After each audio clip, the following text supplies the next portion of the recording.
আসসালামু আলাইকুম, সবাইকে স্বাগত জানাচ্ছি দেশ আমার টিভির সংবাদে। সঙ্গে আছি আমি জিহাদ হাসান। মুন্সিগঞ্জের এক্সপ্রেসওয়েতে ট্রাকের পেছনে বাসের ধাক্কা, নিহত এক, আহত ১৫। লিটন মাহমুদের প্রতিবেদন। ঘন কুয়াশায় ঢাকা মাওয়া এক্সপ্রেসওয়ের মুন্সিগঞ্জের সিরাজদিখানে একটি থেমে থাকা পণ্যবাহী ট্রাকের পেছনে যাত্রীবাহী বাসের ধাক্কায় একজন নিহত হয়েছেন। এই ঘটনায় আহত হয়েছে আরও অন্তত ১৫ জন। শুক্রবার ৯ জানুয়ারি ভোর ৫টার দিকে সিরাজদিখান উপজেলার নিমতলা রেল স্টেশন সংলগ্ন এলাকায় এক্সপ্রেসওয়েতে ওই দুর্ঘটনা ঘটে।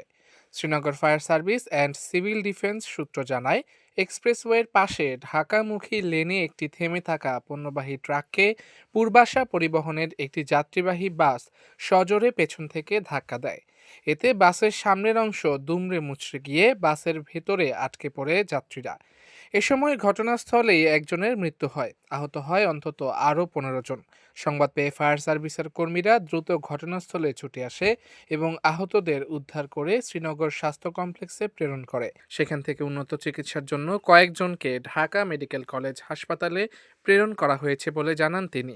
বিষয়টি নিশ্চিত করে Srinagar fire service and civil ডিফেন্সের স্টেশন অফিসার দাওয়ান আজাদ হোসেন জানান, ভোরে ঘন কুয়াশায় আচ্ছাদিত ছিল এক্সপ্রেসওয়ে। সামান্য দূরত্বে কিছু দেখা যাচ্ছিল না। এতে মহাসড়কে থেমে থাকা একটি ট্রাককে পেছন থেকে ধাক্কা দেয় বাসটি। ঘটনাস্থলেই একজনের মৃত্যু হয়, আহত হয় অন্তত ১৫ জন। লিটন মাহমুদ, দেশ আমার টিভি।